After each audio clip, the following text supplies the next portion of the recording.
If you like what I do, consider joining my channel or donating to my coffee. Links in the description.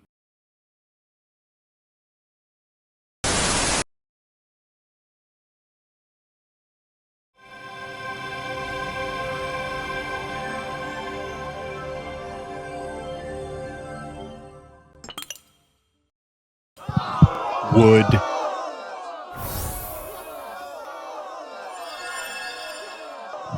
Wood.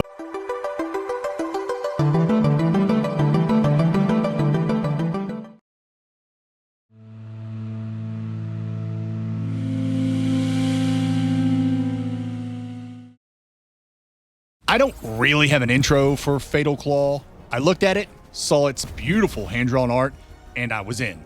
Then I learned the main character is a cat who fights like Nightcrawler from the X-Men, and you couldn't get this game to me fast enough.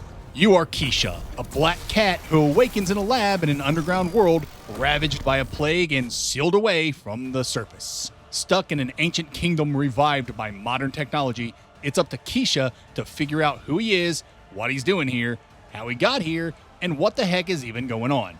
Hang in there, kitty. Is Fatal Claw a Metroidvania worth digging up, or would it be best to let it rot underground? Combat. I kind of spoiled it in the opening, but yes, Keisha fights like Nightcrawler. He gets the Silver Claw pretty early in the game, but once he gets it, oh baby, is it on. With the press of the bumper, Keisha teleports behind a jabroni and shaves off a piece of him with his claws. It's seriously the most fun thing in the whole wide world. And it's not even timing based like a parry or a block. As long as you have a tick of this purple energy, called photo energy, you can teleport behind an enemy whenever you want. Mid-combo even. It's awesome. And you eventually unlock this chain lightning move that strikes all enemies you tag with the Silver Claw teleportation.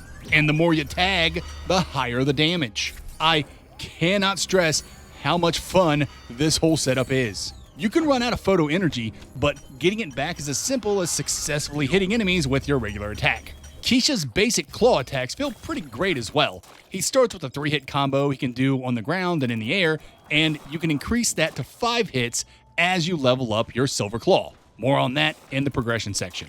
Keisha's basic movement feels wonderful. He's an agile, quick little dude with tight, responsive controls. However, despite being a tiny little kitty, when it comes to doing his down air, Keisha plays like a heavyweight in Smash Bros. He drops fast when you try to pogo. His standard air combo gives him some significant hang time that makes mid-air combat a lot of fun, but his abnormally quick dropping rate when you do a down air comes with a learning curve and will definitely affect your pogo game, especially if you're used to the floatiness of Mr. Hollow Knight from the Hollow Knight Metroidvania video game by Team Cherry. Personally, I was fine with the game's pogo, but I've heard some people say they either didn't like it or they had a hard time with it. Keisha has all kinds of other combat skills in his kit. He gets a dash and an air dash, neither having iframes, at first, and a healing mechanic that's kinda different. It's these blue orbs up here. Each orb heals 1 HP, and you refill them by attacking, which is pretty standard. What's different is that they don't refill at save points. You can only refill your heals by attacking, or with T, but that's pretty inconvenient when you're out exploring. I'm not saying it's a bad system, just different. What's neat is that you can hold the heal button to rapidly heal with your orbs. I didn't discover that until very late in the game, so you're welcome. Another main technique Keisha uses is called engravings. They're basically special attacks that cost mana to use, this bar down here, which refills when you attack. You can equip 2 engravings at a time, and there are a bunch of engravings to play with thanks to fusion. Basically, there are 10 base engravings you can find in the game, and you can combine these to create brand new engravings. I honestly didn't engage with this aspect of the game, but there appears to be a lot of fusions you can create. Maybe I'll check this feature out when I give the game a replay, but for my first playthrough, I was more than content with summoning Rain as my engraving. Yeah, I hate to spoil it, but so much of my gameplay footage has my little wolf buddy in it, I might as well address him now. You can eventually unlock the wolf spirit Rain, who looks strikingly similar to Amaterasu from Okami. You summon him, and he just follows you around. He's my favorite. He attacks, he sleeps when NPCs are talking, he turns into a tiny puppy and floats back to you when you get separated. I audibly gasped when he first did this. He can even attack in puppy form. I'm telling you, you all cannot fathom how much I friggin' love this wolf. All right, let's talk about the bosses. They were exceptional. I loved fighting every single one of them. I found them to be pretty dang challenging for the most part. The game eases you in with much easier bosses with simple patterns, but eventually, these guys get pretty tough. There's accessibility options to make things easier if you're really struggling, but I was actually able to push through without touching these options, and I'm pretty proud of that because some of these bosses are real roadblocks. I wouldn't say they're up there with highly difficult games like 9 Souls bosses, not even close, but they will definitely run you through the ringer. But as long as you're managing your engravings and equipping cabinets properly, more on those in the progression section, utilizing your silver claw teleports and finding upgrades as you explore, you'll be able to take these bozos down eventually. That'll do it for combat. Keisha's combat is an absolute blast. Fast, stylish, and packed with toys that make every fight feel electric. The silver claw teleport is so great. Keisha's claw combos and movement feel sharp and responsive. Engravings add a layer of customization for players who want to experiment, and Ray-in. Need I say more? Bosses are no joke and demand real execution, but the game gives you all the tools you need to rise to the challenge. It's a tight, energetic combat system that stays fun from the first slash to the final boss. Abilities, platforming. As would be expected from an anthropomorphic cat, controlling Keisha feels great. Wall jumps are intuitive, leaping and dashing is a whole lot of fun, and he has an entire assortment of abilities that make traversing this gigantic world an absolute pleasure. My favorite being the silver claw teleporting. There are these grappling points that Keisha can teleport to, and they create some of the most challenging and enjoyable platforming sequences in the game.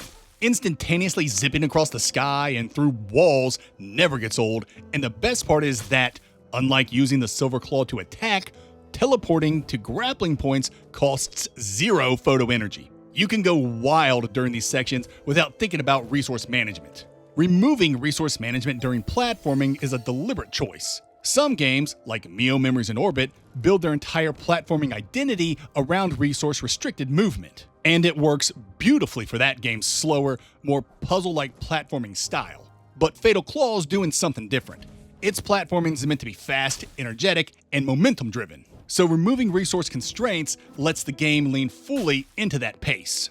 Both approaches fit their respective games, but Fatal Claw's Twitch-style platforming resonates because it keeps you in a state of pure flow. Without resource checks slowing you down, every jump and teleport feeds into the next, and that uninterrupted rhythm is what made the platforming such a blast for me. That's not to say Fatal Claw doesn't have its quirks. I already mentioned how the drop from using that down air to pogo throws some people off, but you rarely have to use the pogo for platforming, so that's really a non-issue. I will say I wish the float mechanic didn't have that same heavy drop. It's not a huge deal as there are only a few areas with heavy use of the floating mechanic for platforming, but it made for an annoying learning curve. Other than those quirks, I found Fatal Claw's platforming and Keisha's general movement to be excellent. The game does have quite a bit of biome gimmicks for you to toy with that keeps things fresh. Elevators, water, dark areas with a tiny radius of light around Keisha, these bouncy blob dudes I love, crawl spaces with a ton of traps. And there are a few puzzles to figure out, like finding a passcode to unlock a computer, or discovering fusion formulas in the environment or in poems and character dialogue so you can make new engraving spells. But mostly, you'll be dealing with navigation obstacles like gates that block your path and walls you can only break from one side. Pretty standard stuff, and there ain't nothing wrong with that. That's it for this section. Fatal Claw's platforming excels because its movement and abilities all work in service of momentum. Even with a few quirks in the pogo and float mechanics, the game's emphasis on flow makes navigating its world consistently engaging. It's a platforming system that feels great in motion and rewards the fast, Twitch-style rhythm the game is built around. Progression. Fatal Claw is a Hollow-like, a Metroid-like with a character modification system. There's no XP, and gear is strictly for cosmetic purposes, but there are skill trees and technically a leveling system. But these are both influenced by exploration, so you don't have to worry about stats or scaling or anything like that. There's a material called canium you can find on these green cat statues hidden around the world. And you use canium to unlock nodes on the skill trees. Unlocking nodes requires two things: a set number of canium and for you to be on a specific level. Your level is determined by how much canium you've spent on unlocking nodes. For instance, if you spent 5 canium to unlock 2 nodes, your level will be 5. Now, you can unlock level 5 nodes given you have the canium as well. It's not overly complicated. As for the stuff you can unlock in the skill trees, it'll be things like increased claw damage, more hits to your standard combo, more photo energy for your teleport attack, brand new attacks, and a lot more. So finding these cat statues is necessary in order to keep up with the game's power scaling, and thrilling because you get to make Keisha that much more powerful, agile, and versatile. When it comes to modifying Keisha, you have the engravings we already talked about that give him active skills, and you have the cabets, this game's relics or badges or charms, whatever you want to call them. Each cabets comes with a number, and that number dictates how much memory that cabets will take up.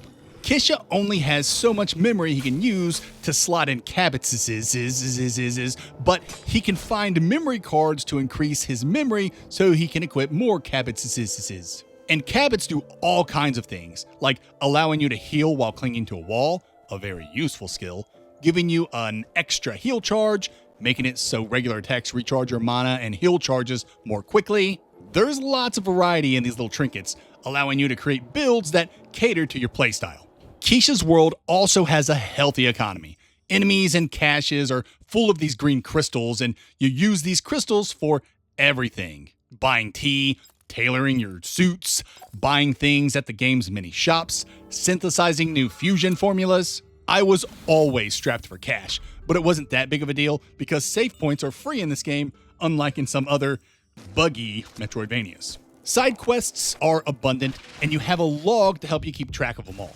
Most non-critical side quests require you to find an item or person or to do a quick task, while critical side quests that affect the game's ending, can be much more complicated and involved. Overall, I appreciated the diversity of side quests, and I really appreciated their rewards. That'll do it for progression. Fatal Claw's progression works because every system, skill trees, engravings, cabets, the crystal economy, and even its side quests, feeds directly into making Keisha more capable and customizable without ever bogging him down in stats or grind. Exploration naturally drives your growth, build crafting stays flexible and rewarding, and the game constantly gives you meaningful ways to strengthen or personalize your playstyle. It's a progression loop that's engaging, intuitive, and consistently pays off with upgrades that feel worth chasing. Exploration. As is with most Hollow and Metroid likes, high praise in the game's progression often leads to high praise in its exploration because the two are so closely linked. And with so many things to collect to make Keisha stronger, it's only natural that exploration feels rewarding. Currency caches, cat statues, cabets, health, mana, and healing charge pieces, notes, engravings, secret paths, and shortcuts. You will not be lacking in things to discover, so poking and prodding around this world is always well worth your time. But it's not just all the cool stuff you can collect that makes exploration rewarding. There's also the intrigue, the mystery, and the environments themselves. There were so many times I'd find a new biome and just be floored by how beautiful it looked, or how creepy it was, or how unexpected it even being here was.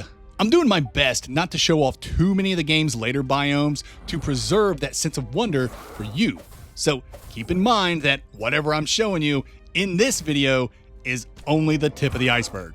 Fatal Claw has a huge world, and most of it is open for you to explore at your own pace. I'd say roughly the first third of the game is linear, with small diversions here and there to keep things interesting. But that latter 2/3, you're on your own to blaze your own path.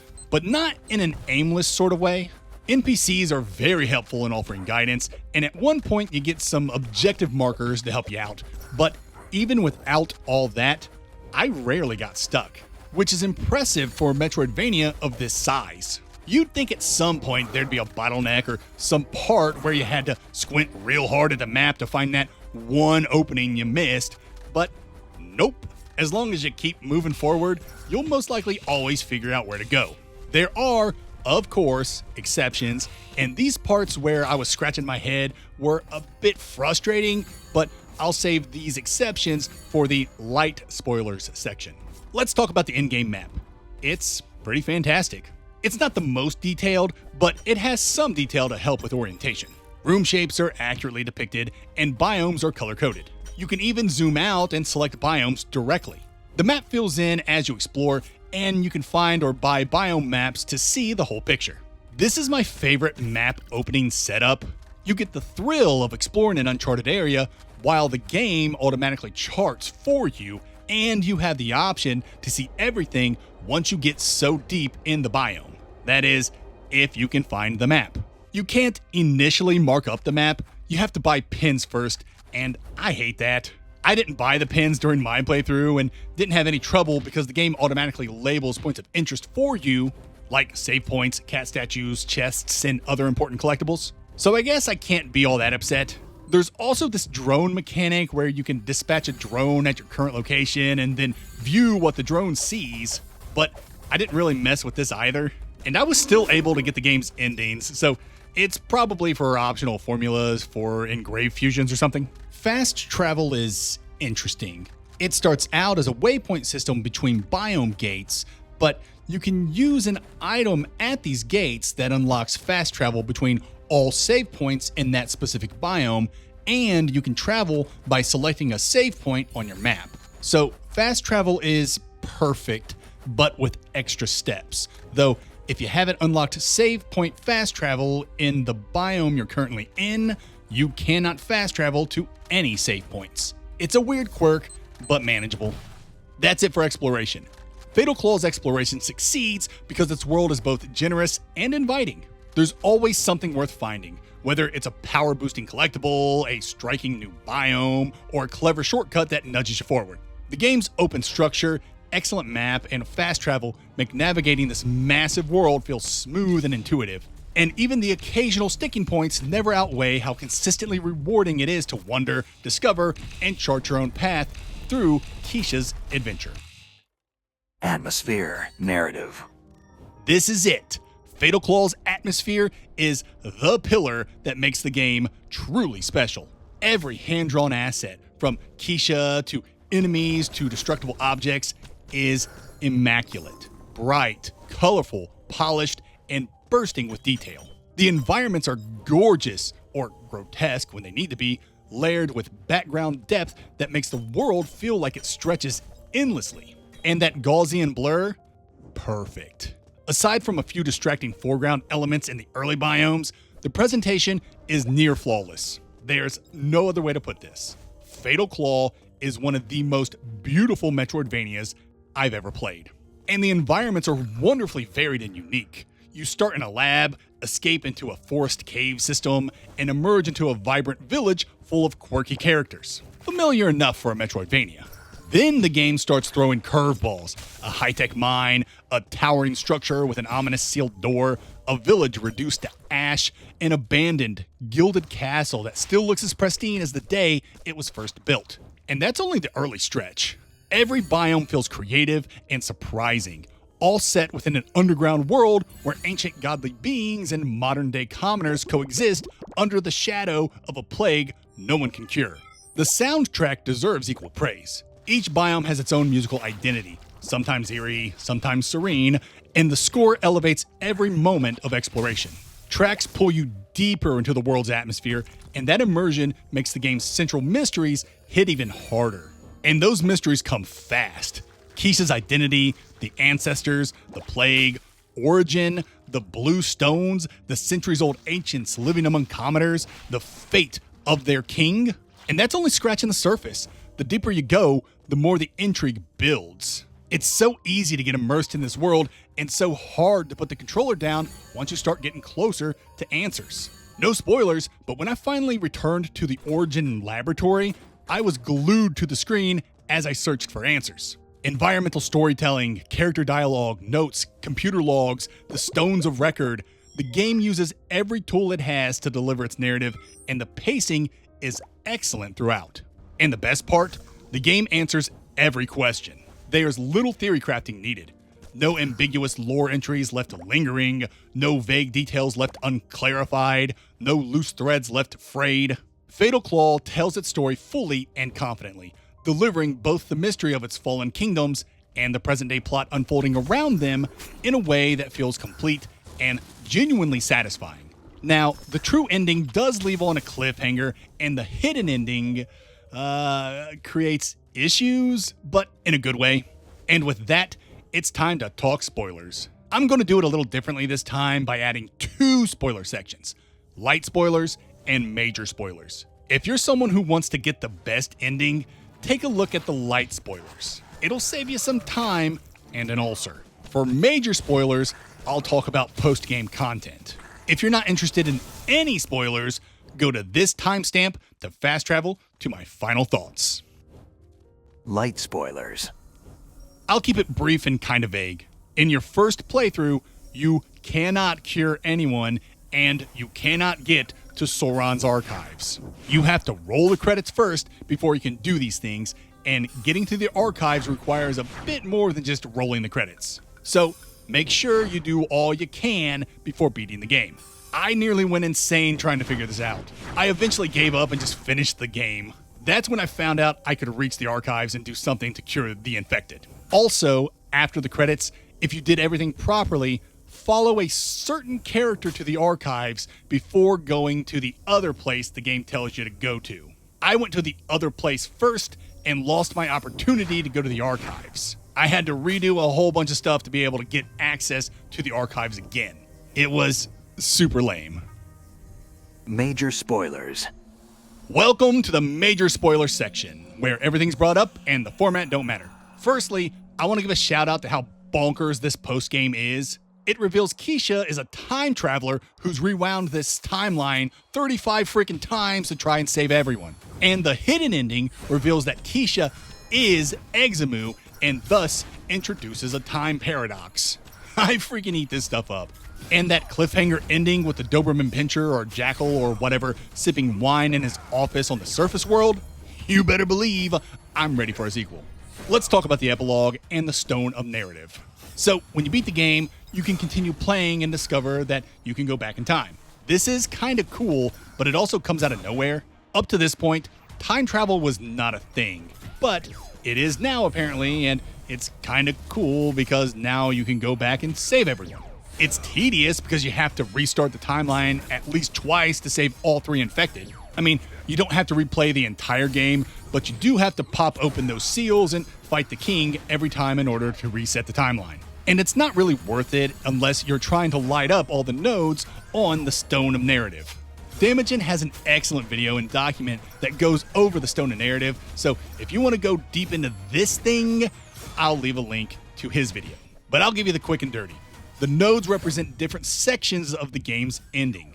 One node dictates who will save you during the fight against the king portion of the ending. One node dictates who will appear in the coming to the surface portion of the ending, like who you did and didn't cure, stuff like that. Basically, the ending is segmented, and these nodes track what segments you've unlocked. It's interesting, but attaining all nodes is more of an achievement thing rather than something that influences the endings in a major way. Some nodes are more important than others when it comes to changing up the ending, but other nodes, like who reached the surface at the end and who didn't, really doesn't affect much. And then there's a new collectible that appears when you reset the timeline: memory fragments. These are essentially currency you use at the Stone of Narrative to get hints on how to unlock the different nodes. Collect these only if you really need to unlock all these nodes. Otherwise, collecting them is pretty pointless and also super tedious. It takes 20 of these memories to unlock one hint. Oof. Now, I know it sounds like I'm dumping all over Fatal Claw's postgame, but I actually think it's pretty cool. It may not be what I wanted because I thought curing everyone would lead to something bigger than just adding people to a segment of the ending, but it's definitely different and unique. Final thoughts and score. Fatal Claw is a gorgeous, high-energy tour de force I couldn't put down. It delivers a fast, stylish, and consistently thrilling adventure that fires on all cylinders. Sharp combat, buttery smooth movement, rewarding progression, rich exploration, and one of the most striking atmospheres in the genre. It's a game that knows exactly what it wants to be and executes that vision with confidence and a whole lot of creativity. Even with a few quirks in its movement and a couple of bold choices that don't exactly hit, the overall experience is so strong, polished, and memorable that those bumps barely register. Fatal Claw is simply fantastic. I award Fatal Claw a 9.5 out of 10. Fatal Claw is available on PC and every major console. I played the game exclusively on the Steam Deck with zero issues, and therefore give it a Steam Deck rating of verified. Fair placement. Fatal Claw nails everything I want from the genre. A sprawling, open world dense with secrets and collectibles, a progression loop driven by exploration, fluid ability-based traversal, and combat that's simple, expressive, fast, and fun. Every biome sparks curiosity, upgrades meaningfully reshape your toolkit, and the whole adventure is carried by a striking art direction and confident pacing. Fatal Claw seals the S tier.